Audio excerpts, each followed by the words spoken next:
السلام عليكم ورحمة الله وبركاته.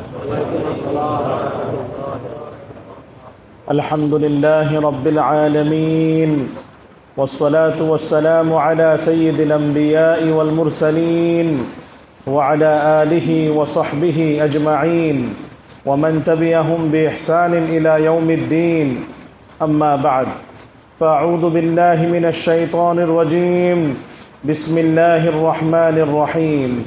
يا أيها الذين آمنوا اتقوا الله وقولوا قولا سديدا يصلح لكم أعمالكم ويغفر لكم ذنوبكم ومن يطع الله ورسوله فقد فاز فوزا عظيما. وقال تعالى: يا أيها الذين آمنوا اتقوا الله وكونوا مع الصادقين. وقال تعالى: يا أيها الذين آمنوا اتقوا الله ولتنظر نفس ما قدمت لغد واتقوا الله إن الله خبير بما تعملون. وقال رسول الله صلى الله عليه وسلم: لا يؤمن أحدكم حتى أكون أحب إليه من والده وولده والناس أجمعين. وقال عليه الصلاة والسلام: أفضل الصدقات سقي الماء. وقال عليه الصلاة والسلام: اللهم إني أسألك علما نافعا ورزقا طيبا وعملا متقبلا. وقال عليه الصلاة والسلام: اللهم إني أعوذ بك من علم لا ينفع ومن قلب لا يخشع ومن نفس لا تشبع ومن دعوة لا يستجاب لها أو كما قال عليه الصلاة والسلام. আলহামদুলিল্লাহ, আল্লাহ তাআলার শুকর, আল্লাহ তাআলার মেহেরবানি যে আল্লাহ তাআলা আমাদেরকে পবিত্র জুমার দিন জুমার নামাজ আদায় করার উদ্দেশ্যে জুমার দিনের যে সকল সুন্নত ও আদাব আছে এগুলো পালন করে আগে আগে মসজিদে উপস্থিত হওয়ার তৌফিক দান করেছেন। আলহামদুলিল্লাহ। জুমার দিনের সকল সুন্নত ও আদাব পালন করে আগে আগে মসজিদে উপস্থিত হতে পারা, এটা অনেক বড় সাআদাত, অনেক বড় সৌভাগ্যের বিষয়, অনেক বড় ফজিলত এবং অনেক বড় মর্যাদার বিষয়। মুস্তাদ আহমদের হাদিস খণ্ড 2 পৃষ্ঠা 209 এবং হাদিসের সনদও সহিহ। রাসূল করিম সাল্লাল্লাহু আলাইহি ওয়াসাল্লাম ইরশাদ করেন: মান গাসসালা ওয়াগতাসালা ওয়াগাদা ওয়াবতাকারা ওয়াদানা ফাকতারাবা ওয়াস্তামাআ ওয়াআনসাত কানা লাহু বিকুল্লি খুতওয়াতিন ইয়াখতুহা আজরু কিয়ামি সানাতিন ওয়া সিয়ামিহা। আল্লাহ রাসূল সাল্লাল্লাহু আলাইহি ওয়াসাল্লাম বলেন, যে ব্যক্তি জুমার দিন গোসল করে, ভালোভাবে গোসল করে এবং অতি তাড়াতাড়ি অতি দ্রুত মসজিদে চলে আসে এবং যত বেশি সম্ভব ইমামের কাছাকাছি ইমামের নিকটবর্তী হয়ে বসে এবং যখন ইমাম খুতবা শুরু করে মনোযোগ দিয়ে শ্রবণ করে এবং নীরব থাকে। আল্লাহ রাসূল বলেন, যে ব্যক্তি জুমার দিন এই আমলগুলো করে সে যত কদম পায়ে হেঁটে মসজিদে আসে, যত কদম পায়ে হেঁটে মসজিদে আসে, প্রত্যেক কদমের বিনিময়ে 1 বছর তাহাজ্জুদ এবং 1 বছর নফল রোজা রাখার সওয়াব আল্লাহ তাআলা তার আমলনামায় লিখে দেন। এই জন্য আল্লাহ তাআলা আমাদেরকে জুমার দিনের এই সকল সুন্নত ও আদাব পালন করে আগে আগে মসজিদে উপস্থিত হওয়ার তৌফিক দিয়েছেন। দিল থেকে আমরা শুকর আদায় করি, আলহামদুলিল্লাহ। আল্লাহুম্মা মা আসবাহা বি মিন নি'মা আও বি আহাদিন মিন খালকিক ফামিনকা ওয়াহদাকা লা শারীকা লাক ফালাকাল হামদু ওয়া লাকাশ শুকর। আজকে আমরা গুরুত্বপূর্ণ 2-3টা বিষয় নিয়ে আলোচনা করব ইনশাআল্লাহ। আমি সবার কাছে দোয়া চাই, আল্লাহ যেন সহি বলার এবং সহজভাবে বলার তৌফিক দান করেন। প্রথম যে বিষয়ে আমরা আলোচনা করব ইনশাআল্লাহ, বিষয়টা হলো, আরবিতে বলে আল ইসরাফ, আরেকটা শব্দ হলো আত-তাবযীর। আত-তাবযীর আল ইসরাফ, বাংলায় বলে অপচয় এবং অপব্যয়। অপচয় এবং অপব্যয়, আত-তাবযীর আল ইসরাফ, বাংলায় বলে অপব্যয়, অপব্যয় করা, অপচয় করা। এই সম্পর্কে আমরা শুরুতে কিছু মুজাকারা করব এবং বর্তমান সময় অপচয় এবং ইসরাফের অনেক ক্ষেত্র আছে, তার মধ্যে যেটা প্রচলিত দুই একটা যেটা আমরা গুরুত্ব কম দেই, কিন্তু বর্তমান সময়ের প্রেক্ষিতে এই বিষয়ে আমাদের গুরুত্ব দেওয়া অনেক বেশি প্রয়োজন। এই সম্পর্কে কিছু কথা প্রথমে মুযাক্কারা করার চেষ্টা করব ইনশাআল্লাহ। প্রথম কথা, অপব্যয় এবং অপচয় আমরা সবাই জানি এবং আমাদের বিবেকও এটা সাক্ষ্য দেয় যে এটা অত্যন্ত নিন্দনীয় একটি কাজ, অত্যন্ত গর্হিত একটি কাজ হলো অপচয় এবং অপব্যয়। আল্লাহ সুবহানাহু ওয়া তাআলা কোরআনুল কারীমের মধ্যে, এমনকি আমাদের নবী মুহাম্মদুর রাসূলুল্লাহ সাল্লাল্লাহু আলাইহি ওয়াসাল্লাম বিভিন্ন হাদিসের মধ্যে আমাদেরকে অপচয় করা থেকে নিষেধ করেছে।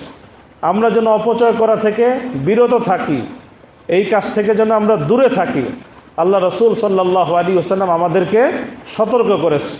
স্বয়ং আল্লাহ সুবহানাহু ওয়া তাআলা কোরআনুল কারীমের মধ্যে একাধিক জায়গায় সতর্ক করেছে। যেমন কোরআনুল কারীমের সূরা বনী ইসরাঈল আয়াত নম্বর 26, আয়াত নম্বর 27 আল্লাহ তাআলা ইরশাদ করছেন, ওয়ালা তুবাদদির তাবদীরা ইন্নাল মুবাদদিরিনা কানু ইখওয়ানাশ শায়াতিন ওয়া কানাশ শাইতানু লিরাব্বিহি কাফুরা। আল্লাহ ইরশাদ করছেন, ওয়ালা তুবাদদির তাবদীরা, আর তোমরা অপচয় করো না, অপব্যয় করো না। ইন্নাল মুবাদদিরিনা কানু ইখওয়ানাশ শায়াতিন, নিশ্চয় অপচয়কারীরা শয়তানের ভাই, নিশ্চয় অপচয়কারীরা শয়তানের ভাই।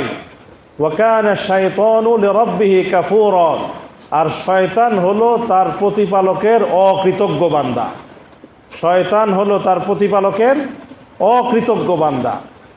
তো শয়তানের ভাই বলা হয়েছে কাদেরকে? যারা অপচয় করে, অর্থাৎ যারা এই কাজে লিপ্ত হয় তারা যেন শয়তানের সাথে একাত্মতা, শয়তানের কাজে তারা যেন সহযোগিতা করে, তারা যেন সহযোগিতায় লিপ্ত, এই জন্যই তাদেরকে শয়তানের ভাই বলা হয়েছে।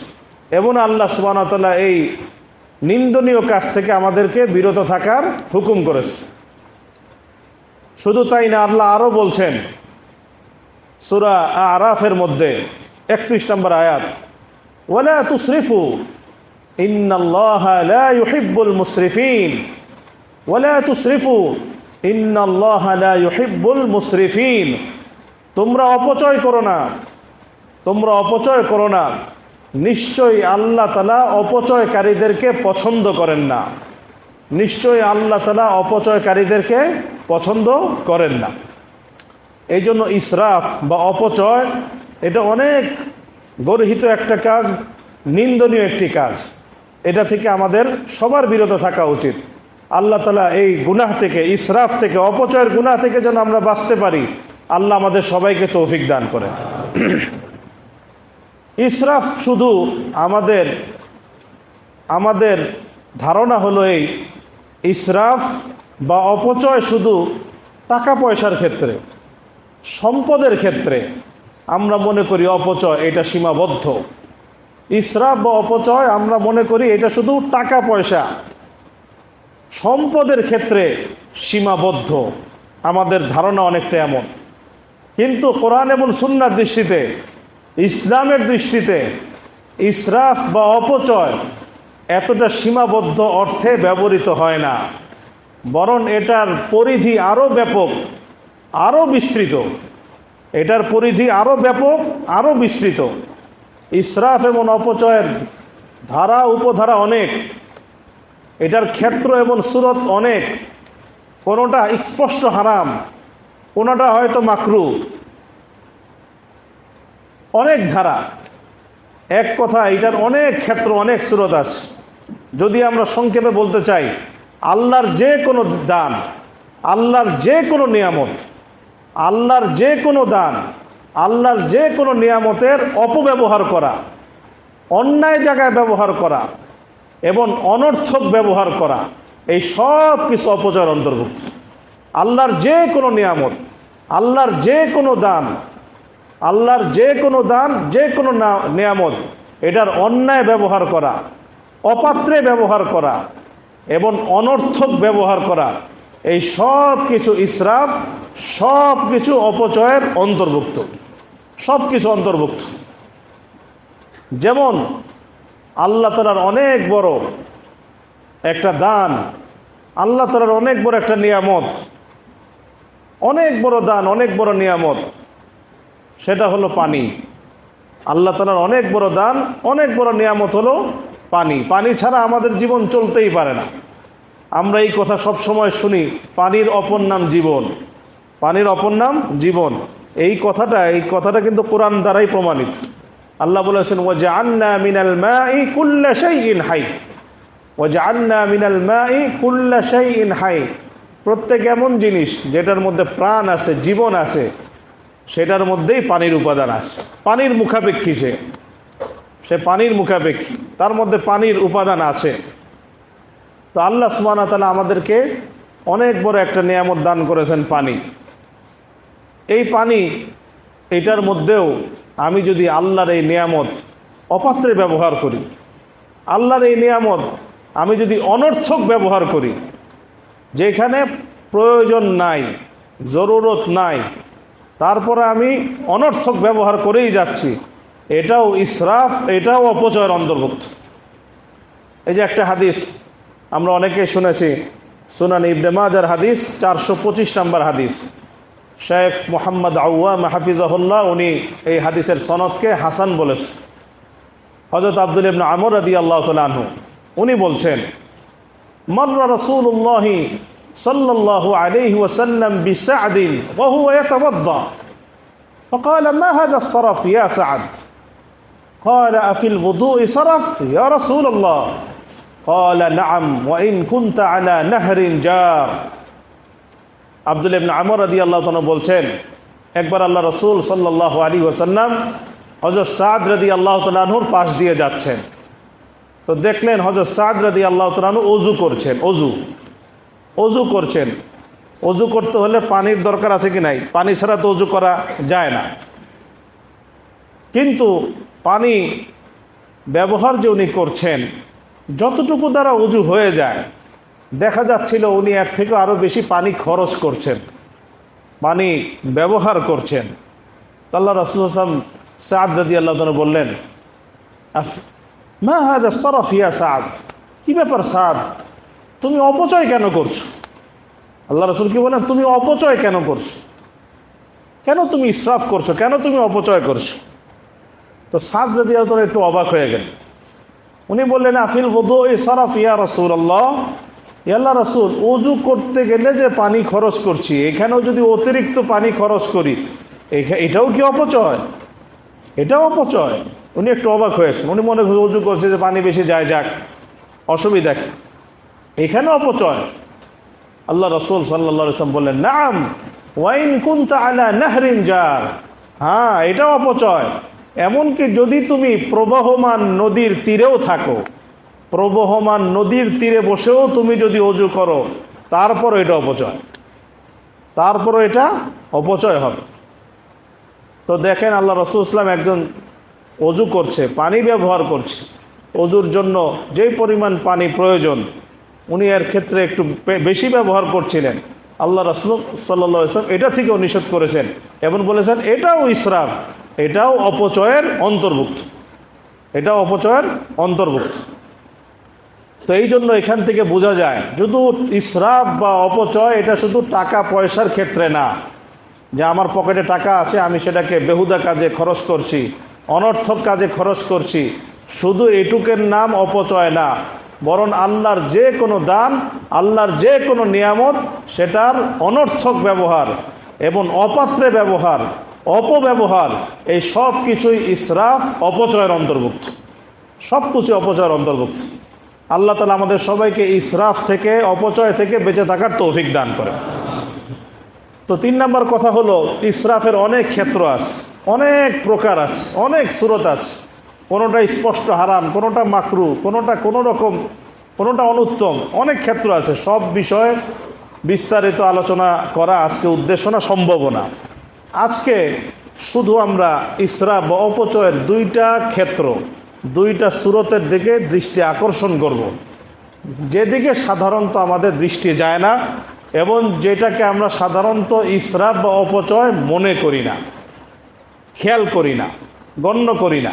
এরকম দুইটা আজকে আমরা আলোচনা করব ইনশাআল্লাহ। বিশেষ করে এই দুইটা এই বর্তমান সময়ের প্রেক্ষিতে একটু জরুরি, আরও বেশি, এটা থেকে বেঁচে থাকা আরও বেশি জরুরি।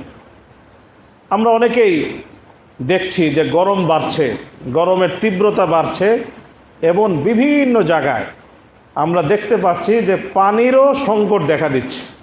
বিভিন্ন এলাকায় পানির সংকট দেখা দিচ্ছে, পানি নাই, পানি নাই, এরকম বহু জায়গা। কিছুদিন আগে আমি ওই রাস্তার ওই পারে এক এলাকায় ওদিকে গিয়েছিলাম, হঠাৎ দেখি ওখানে হাহাকার অবস্থা, এলাকায় পানি নেই। এই পল্লবীতে ওই পারে পানি নেই। এবং আমরা পত্রপত্রিকায় দেখতে পাচ্ছি বিভিন্ন জায়গায় পানির সংকট দেখা দিচ্ছে। আবার কোনো জায়গায় পানি পাওয়া যাচ্ছে কিন্তু বিশুদ্ধ পানি না, ময়লা দুর্গন্ধযুক্ত পানি আসছে। এক কথায় পানির জন্য বিভিন্ন জায়গায় হাহাকার আমরা দেখতে পাচ্ছি। এই মুহূর্তে যেহেতু এটা একটা সংকট, একটা সমস্যা, এই মুহূর্তে আমাদের জন্য আরও বেশি জরুরি, আমাদের জন্য আরও বেশি দরকার হলো এই মুহূর্তে অপচয় থেকে, বিশেষ করে পানির অপচয় সবসময় খারাপ, এই সময় আমাদের আরও পানির অপচয় থেকে বিরত থাকা উচিত, আরও বেশি বিরত থাকা উচিত। বিশেষ করে আমরা অনেক সময় বেখেয়ালে আমরা পানির অপচয় করে ফেলি, বেখেয়ালে, খেয়াল করা উচিত। যেমন আমরা উজু করছি, কথার কথা, কল আসে এখানে, কল, তো অনেক সময় দেখা যায় আমরা যখন উজু করি কলটা জোরে ছাড়ি, অনেক জোরে ছেড়ে দিই, একটু আস্তে হালকা করে ছাড়লেই হয়, অল্প অল্প পানি পড়তে থাকে, তা না করে একদম ফুল স্পিডে ছেড়ে দিই। এতে দেখা যায় অনেক পানি পড়ে যায়, অনেক পানি খরচ হয়ে যায়, যেটার আসলে কোনো প্রয়োজন নাই, যেটার আসলে কোনো প্রয়োজন নেই। আমি হালকা ছাড়লেই হয়ে যায়, আমার প্রয়োজন তো পুরা হয়ে যাচ্ছে। এতে কি হয়, আমার যতটুকু পানি এর থেকে অনেক অনেক বেশি পানি খরচ হয়ে যাচ্ছে, অনেক বেশি পানি খরচ হচ্ছে। আবার অনেক সময় আমরা ছেড়েছি, তো কিছু সময় এমন হয় পানি পড়ছে কিন্তু আমার কাজ নাই, পানি এমনি এমনি পড়ে যাচ্ছে। একটা হলো আমি উজু করছি, আরেকটা হলো আমার এই মুহূর্তে এমনি পানি পড়ছে, আমরা খেয়াল করি না। কথার কথা আমি মাথা মাসে করব, এই মাথা মাসে করতে করতে দেখা যায় অনেক পানি পড়ে গেছে। ওই সময়টা একটু খেয়াল করে আমরা যদি কলটা বন্ধ করি, তারপরে মাথাটা মাসে করি, তাহলে এই পানিগুলো আর কি হয় না, অপচয় হয় না, নষ্ট হয় না। অনেক সময় আমরা অজুর পানি ছেড়ে দিয়ে মেসওয়াক করতে থাকি, মেসওয়াক যদি করতেই হয় তাহলে আমি পানির কলটা বন্ধ করে মেসওয়াক করি, তাহলে আমার আর কি হয় না, এই পানিগুলো নষ্ট হয় না, অপচয় হয় না, খরচ হয় না। অনেক সময় আমরা অজু ভালো করে করার জন্য আঙ্গুল ডলতে থাকি, করলে কোনো অসুবিধা নেই, করা উচিত। তো এই সময়গুলোতে দেখা যায় পানি ছেড়ে দিয়েছি আমরা, পানিও পড়ছে আর আমি আমার পা ডলছি, হাত ডলছি।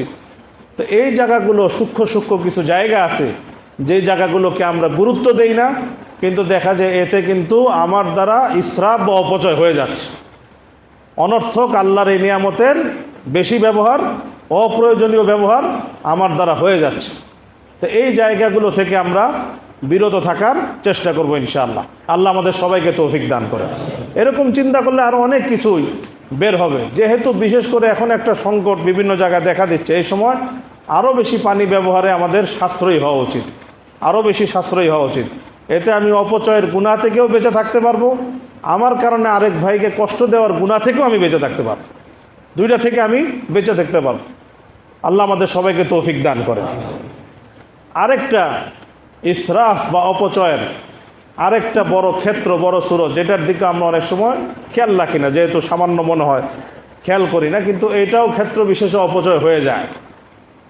সেটা হলো, আমরা এখন জানি বাংলাদেশের বিভিন্ন জায়গায় গরম বাড়ছে, লোডশেডিংও বাড়ছে, বিভিন্ন জায়গায় লোডশেডিং হচ্ছে অনেক, ঢাকার আশেপাশে অনেক বেশি হচ্ছে, ঢাকাতেও তো হচ্ছে, তো কিন্তু তুলনামূলক কম, কিন্তু আরও অন্যান্য এলাকাগুলোতে আরও বেশি হচ্ছে।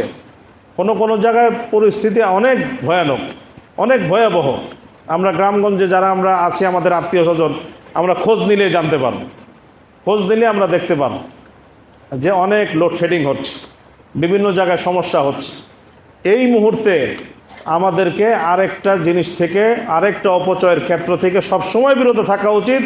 এই সময় আরেকটা সবসময় বিরত থাকা উচিত, কিন্তু এই মুহূর্তে আরও বেশি বেঁচে থাকা উচিত। সেটা হলো বিদ্যুতের অপচয়, বিদ্যুতের অপচয় থেকে বেঁচে থাকা। এটা এই মুহূর্তে আমাদের জন্য জরুরি, এই হালতে আরও বেশি জরুরি। অনেক সময় দেখা যায় আমরা নিজেদের অজান্তে বেখেয়ালিতেই বিদ্যুৎ বেশি ব্যবহার করে ফেলছি, অপচয় করে ফেলছি, কিন্তু আমাদের খেয়াল থাকে না, বিষয়টার দিকে আমাদের নজর থাকে না। যেমন যেহেতু আমরা মসজিদে আছি, মসজিদ দিয়েই বলি আগে, মসজিদ যেমন আছে, মসজিদে যখন আজান হয়, আজান যখন হয় তো মুসল্লি তো ধীরে ধীরে আসতে থাকে, ধীরে ধীরে আসতে থাকে। প্রথমে প্রথম কাতারে কিছু মুসল্লি আসে, এরপর দ্বিতীয় কাতারে আসে, তারপর আস্তে আস্তে পিছনের দিকে যায়। তো অনেক সময় আমরা বেখেয়ালির কারণে এমন হয় যে একদম প্রথম কাতারে কিছু মুসল্লি, এখনও পিছনের কাতারে মুসল্লি আসেই নাই। সামনের ফ্যানগুলো আমরা ছেড়ে দিয়েছি, পিছনের ফ্যানগুলোও ছেড়ে দিয়েছি, পিছনের ফ্যানগুলোও চলছে, অথচ তখন কিন্তু মুসল্লি নাই, তো ফ্যানগুলো কিন্তু এমনিই চলছে। এটাও কিন্তু ইসরাফের অন্তর্ভুক্ত, এটাও অপচয়ের অন্তর্ভুক্ত। যখন মুসল্লি আসবে তখন ফ্যান চলুক, অন্য সময় চালানোর দরকার নেই। এটা যে শুধু খাদেমরাই করে না, তা অনেক সময় আমরাও বেখেয়ালিতে সব ফ্যান একসাথে ছেড়ে দিই না। এটার থেকে আমরা বিরত থাকবো, বিশেষ করে এই হালতে, এই অবস্থায়, এই পরিস্থিতিতে আমরা এগুলোর প্রতি খেয়াল রাখবো। আবার অনেক সময় আমরা আরেকটু খেয়াল করলে আমরা অপচয় থেকে বাঁচতে পারি। নামাজ শেষ হলেই সাধারণত বেশিরভাগ মুসল্লি মসজিদ থেকে চলে যায়, বেশিরভাগ মুসল্লি মসজিদ থেকে চলে যায়। অল্প কিছু মানুষ, সৌভাগ্যবান মানুষ থাকে, এমন সৌভাগ্যবান মানুষ এমন থাকে যারা ফরজ নামাজের পরেও, সুন্নত নামাজের পরেও আল্লাহর ঘরে তারা বসে থাকে, ইবাদত করে, তাসবিহাত করে, তেলাওয়াত করে। অল্প কিছু সৌভাগ্যবান মানুষ মাশাআল্লাহ তারা থাকেন, আল্লাহ তাদেরকে ভরপুর আজর এবং সওয়াব দান করে। তখন অনেক সময় তখন ওই মুহূর্তে আমাদের কিছু বিষয় খেয়াল রাখা দরকার। অনেক সময় দেখা যায় হয়তো 10 জন মুসল্লি আছে, একজন এখানে, একজন এখানে, একজন ওখানে, একজন ওখানে, আরেকজন ওখানে, এক একজন এক এক জায়গায় থাকার কারণে দেখা যায় পুরো মসজিদেরই ফ্যান ছেড়ে দেওয়া লাগেছে, পুরো মসজিদের পাখা চলছে। যদি আমরা একটু বুদ্ধি খরচ করে, একটু কষ্ট স্বীকার করে আমরা সবাই যদি একটু কাছাকাছি এসে বসি, তাহলে দেখা যাবে ওই 2-3টা ফ্যানেই আমার যথেষ্ট হয়ে যাবে, 2-3টা ফ্যানেই যথেষ্ট হয়ে যাবে। 2-3টা ফ্যানেই আমাদের সবার ইবাদত সুন্দরভাবে আমরা আদায় করতে পারবো। কিন্তু আমরা যদি ছড়িয়ে ছিটিয়ে বিভিন্ন জায়গায় বসে থাকি, তখন দেখা যাবে একাধিক ফ্যান ব্যবহার করতে হবে। স্বাভাবিকভাবে তখন এটাও প্রয়োজনের অতিরিক্ত বিদ্যুৎ খরচের মধ্যে পর্যায়ে পড়ে যাবে, সেটাও এক প্রকার ইসরাফ এবং অপচয়ের মধ্যে সামিল হয়ে যাবে। এরকম সূক্ষ্ম সূক্ষ্ম অনেক বিষয় আছে, আমরা অজান্তেই আমরা আল্লাহর নিয়ামতের, আল্লাহর দানের অতিরিক্ত অনর্থক ব্যবহার করি। কিন্তু যদি আমরা একটু খেয়াল রাখি, তাহলে দেখা যাবে ওই জায়গাগুলো থেকে ইসরাফ এবং অপচয় থেকে বেঁচে থাকা সম্ভব। তো ঘরের মধ্যে, ঘরের বাহিরে, মসজিদে, সব জায়গায় যেহেতু এখন একটা সংকটময় হালত পরিস্থিতি, এই মুহূর্তে আমরা সর্ববিষয় আল্লাহর প্রত্যেকটা দান নিয়ামতের ব্যবহারের ক্ষেত্রে আমরা ইসরাফ থেকে, অপচয় থেকে বেঁচে থাকার চেষ্টা করব ইনশাআল্লাহ। আল্লাহ আমাদের সবাইকে আমল করার তৌফিক দান করেন, সর্বপ্রকার ইসরাফ থেকে, অপচয় থেকে বেঁচে থাকার তৌফিক দান করেন। সর্বশেষ দ্বিতীয় আরেকটা বিষয় কথা বলে আজকের আলোচনা শেষ করে দেব ইনশাআল্লাহ। বিষয়টা হলো এই যে আমরা জানি এই মুহূর্তে গ্রীষ্মকাল চলছে, গ্রীষ্মের সময় প্রচণ্ড গরম, প্রচণ্ড দাবদাহ, তাপ প্রবাহ বইতে থাকে। এখন তো বিভিন্ন কারণে আরও এটা বাড়ছে, আরও এটা বৃদ্ধি পাচ্ছে, আমরা জানি। তো এতে স্বাভাবিকভাবেই মানুষের জন্য, আমরা যারা পাখার নিচে আছি, এসির নিচে আছি, তারা তো আলহামদুলিল্লাহ শান্তিতে আছে, আলহামদুলিল্লাহ। কিন্তু এরকম বহুত মানুষ আছে, এমন কর্মজীবী মানুষ আছে, শ্রমজীবী মানুষ আছে, খেটে খাওয়া মানুষ আছে, এমন অনেক ক্লান্ত শ্রান্ত পথচারী আছে, যারা এই গরমের সময়, বিশেষ করে দুপুরের সময় যখন রোদ প্রখর থাকে, তারা কাজ করতে করতে বা গন্তব্যে যেতে যেতে অনেক ক্লান্তি এবং শ্রান্তি, তৃষ্ণা এবং পিপাসায় তারা আক্রান্ত হয়ে পড়ে, তৃষ্ণা এবং পিপাসায় আক্রান্ত হয়ে পড়ে, আমরা জানি। এই মুহূর্তে আমাদের জন্য অনেক বড় একটা নেক আমলের সুযোগ, অনেক বড় একটা নেক আমলের সুযোগ। কাজটা একেবারেই সহজ, কিন্তু এটার ফজিলত সওয়াব অনেক অনেক বেশি, অনেক অনেক বেশি। এই মুহূর্তে আমরা একটা গুরুত্বপূর্ণ নেক আমল খুব সহজেই আঞ্জাম দিতে পারি। আমি এই ক্লান্ত শ্রান্ত পথিক, পথচারী, কর্মজীবী, শ্রমজীবী মানুষ যারা রাস্তা দিয়ে হেঁটে যাচ্ছে, তার কর্মস্থলে যাচ্ছে, আমরা একটু তাদের পিপাসা দূর করার চেষ্টা করি, তাদেরকে একটু পানি পান করাই, তাদের পিপাসাটা কি করি, নিবারণ করার চেষ্টা করি। একদম সহজ আমল, একদম মানে কোনো কঠিন না, সহজ আমল, কিন্তু এটার সওয়াব অনেক অনেক গুণ বেশি, অনেক অনেক গুণ বেশি। এই আমলটা আমরা এই মৌসুমে সাধ্য অনুযায়ী আঞ্জাম দেওয়ার চেষ্টা করব ইনশাআল্লাহ। রাসূল করিম সাল্লাল্লাহু আলাইহি ওয়াসাল্লাম সাহাবী সাদ ইবনে উবাদা রাদিয়াল্লাহু তাআলা, সুনান ইবনে মাজার হাদিস, এটা 3684 নম্বর হাদিস, 3684 নম্বর হাদিস। মুসনাদ আহমদে হাদিস আছে, আরও অনেক কিতাবে হাদিস আছে। একবার সাদ ইবনে উবাদা রাদিয়াল্লাহু তাআলা উনি আল্লাহ রসুল সাল্লাল্লাহু আলাইহি ওয়াসাল্লামকে প্রশ্ন করলেন, ইয়া রাসূলুল্লাহ আইয়ু সাদাকাতি আফদল, ইয়া আল্লাহ রসুল সর্বোত্তম দান কোনটা? আমরা তো অনেক দান করি, অনেক খাতে দান করি, অনেক জায়গায় দান করি। তো উনি প্রশ্ন করে বসলেন, ইয়া আল্লাহ রসুল সর্বোত্তম দান কোনটা? আইয়ু সাদাকাতি আফদল, সর্বোত্তম দান কোনটা? তো রাসূল করিম সাল্লাল্লাহু আলাইহি ওয়াসাল্লাম উত্তর দিলেন, আফদলুস সাদাকাত সাকিউল মা, আফদলুস সাদাকাত সাকিউল মা, সর্বোত্তম দান হলো, সর্বোত্তম দাম হলো পিপাসার্ত মানুষকে পানি পান করা, পিপাসার্ত মানুষকে পানি পান করানো, এটা সর্বোত্তম আমল। তা এই আমলটা অনেক উঁচু আমল। জর্ডানে যখন আমি গেলাম, জর্ডানে, তখন বিভিন্ন জায়গায় দেখলাম তারা পানির ব্যবস্থা করে রেখেছে এবং এই হাদিস লিখে রেখেছে। এই হাদিসটা তারা লিখে রেখেছে এবং মানুষকে উদ্বুদ্ধ করেছে লিখে, যে তোমরাও এই নেক আমলে শরীক হও। তো প্রচুর মানুষ দেখা যায় ঠান্ডা পানির বোতল সংগ্রহ করে রেখে দিচ্ছে, যাতে ক্লান্ত শান্ত পথচারী পিপাসার্ত মানুষ যেন সহজেই সেখান থেকে পানি পান করতে, মসজিদের মধ্যে রেখে দেয় বা বিভিন্ন জায়গায় রাস্তাঘাটের বিভিন্ন জায়গায় পানির ব্যবস্থা করে রাখে এবং এই হাদিস লেখে তারা উদ্বুদ্ধ করে। তো ব্যাপকভাবে মানুষ মাশাআল্লাহ দেখলাম তারা এই কাজটা আঞ্জাম দেয়, হাদিসের উপর তারা আমল করে। আমাদের দেশে এটার রেওয়াজ কম, প্রচলনটা কম। তা এখন যেহেতু গরমের মৌসুম, আমরা ইচ্ছা করলে এই হাদিসের উপর আমল করার চেষ্টা করতে পারি। অনেক বড় আমল, সহজ আমল, কিন্তু অনেক ফজিলতপূর্ণ আমল। তিরমিজি শরীফের হাদিস 2617 নম্বর হাদিস, রাসূল করিম সাল্লাল্লাহু আলাইহি ওয়াসাল্লাম ইরশাদ করেন, আইয়ুমা মুমিনিন আতআমা মুমিনান আলা জুর আতআমাহুল্লাহু ইয়াওমাল কিয়ামা মিন সিমারিল জান্নাহ। আল্লাহ রাসূল বলেন, যেই মুমিন আরেক মুমিনকে ক্ষুধার সময় আহার দান করবে, আল্লাহ তাআলা ওই ব্যক্তিকে কিয়ামতের দিন জান্নাতের ফল ফলাদি থেকে আহার দান করবেন। ওয়াইয়ুমা মুমিনিন সাকা মুমিনান আলা জামাইন সাকাহুল্লাহু ইয়াওমাল কিয়ামা মিনার রাহিকিল মাখতুম। আর যেই মুমিন আরেক মুমিনকে পিপাসার্ত দেখে পানি পান করাবে, কিয়ামতের দিন যখন প্রচণ্ড গরম, প্রচণ্ড পিপাসার সময়, ওই সময় আল্লাহ তাআলা ওই বান্দাকে রাহিকুল মাখতুম, মোহরাঙ্কিত বিশুদ্ধ পানীয় থেকে পানি পান করিয়ে দেবে। এত বড় আমল। আরেকটা ঘটনা তো আমরা জানি, মানুষের কথা, মুমিনের কথা বাদ, আল্লাহর সামান্য একটা মাখলুক, ক্ষুদ্র মাখলুক, যাকে আমরা ক্ষুদ্র হিসাবে দেখি। সহিহ বুখারীর হাদিস 3321 নম্বর হাদিস, আল্লাহ রাসূল সাল্লাল্লাহু আলাইহি ওয়াসাল্লাম ইরশাদ করেন, বাইনামা কালবুন ইউতিফু বিরাকিয়া। একবার এক অতীতের কওমের ঘটনা আল্লাহ রাসূল শোনাচ্ছেন। এক কুকুর প্রচণ্ড পিপাসার্ত হয়ে একটা কুয়ার পাশে ঘুরঘুর করছিল।